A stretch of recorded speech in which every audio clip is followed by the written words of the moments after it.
दवाओं के शौकीन हैं, सर दर्द हो, बदन दर्द हो, बुखार हो, खुद से दवा ले लेते हैं तो खतरनाक है। पैरासीटामोल खतरनाक है। पैरासीटामोल जैसी दवा लोग अमूमन लेते हैं, लेने वालों की संख्या भी लाखों करोड़ों में है, लेकिन टेस्ट में ये पैरासीटामोल फेल हो गई है। देखिए जरा लंबी चौड़ी लिस्ट है, तस्वीर अगली दिखाऊं। 53 दवाओं की लिस्ट है, इसमें पैरासीटामोल भी है, इसमें डायबिटीज की दवा भी है, इसमें दिल की दवा भी है, बहुत सी दवाएं। आपको बताऊं पैरासीटामोल कैसे फेल हो गई इसमें, और दरअसल किसने ये टेस्ट किया, क्योंकि पैरासीटामोल अमूमन कोई भी आसानी से ले लेता है। CDSCO की जांच में 53 दवाएं फेल साबित हुई हैं। CDSCO जो इन दवाओं की जांच करती है, इसमें 53 दवाएं फेल हो गई। इसमें बुखार में इस्तेमाल होने वाली पैरासीटामोल भी शामिल है। BP, शुगर और विटामिन की दवा भी जांच में फेल हो गई। इसके साथ ही लिस्ट में पेट इंफेक्शन में दी जाने वाली दवा भी है। CDSCO ने अभी कुल 48 दवाओं की एक सूची जारी की है, जबकि 5 कंपनी ने दावा किया कि जांच में फेल दवाएं नकली हैं। CDSCO दवाओं के लिए लाइसेंस रजिस्ट्रेशन का काम करती है। यह संस्था देश में दवाओं की गुणवत्ता की निगरानी भी करती है। केंद्र सरकार लगातार कम गुणवत्ता वाली दवाओं पर एक्शन ले रही है। पिछले महीने ही 156 फिक्स डोज कॉम्बिनेशन दवाओं पर बैन लगाया। फिक्स डोज कॉम्बिनेशन यानी एक गोली में एक से ज्यादा दवाएं होना।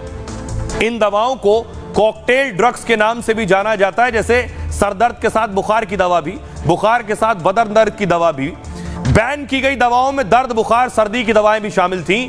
इसी साल राजस्थान में भी 10 दवाओं के सैंपल फेल हो गए थे। ये सभी दवाएं मुख्यमंत्री फ्री दवा योजना के तहत बांटी जा रही थी।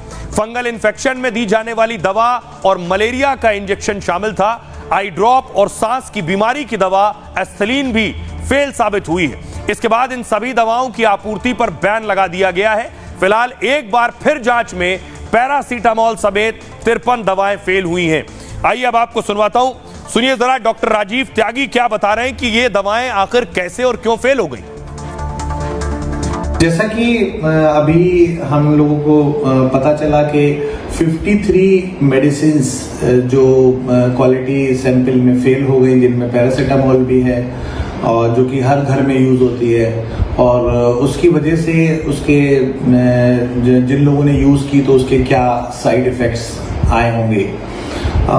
देखिए, अगर अच्छी क्वालिटी की मेडिसिन नहीं है तो उसके बहुत सारी प्रॉब्लम्स हैं। एक तो उसके साइड इफेक्ट्स डेफिनेटली ज़्यादा होंगे, और उसके अलावा जब कॉस्ट ऑफ मेडिसिन्स बढ़ेगी, कॉम्प्लिकेशंस के रेट बढ़ जाते हैं, क्योंकि अगर मेडिसिन इफेक्टिव नहीं है और फीवर हो रहा है, हाई ग्रेड फीवर है, तो उसके भी अपने कॉम्प्लिकेशंस हो सकते हैं। इसके अलावा सर्टेन सिस्टमिक मेडिसिन्स भी हैं, जो जैसे डायबिटीज़ है, हाइपरटेंशन है, हार्ट डिजीज़ है। तो अब अगर उनके मेडिसिन्स के जो है वो गुणवत्ता की कमी में रहेंगे तो उस केस में ब्लड प्रेशर या शुगर कंट्रोल ना होने की वजह से कॉम्प्लिकेशंस हो सकते हैं।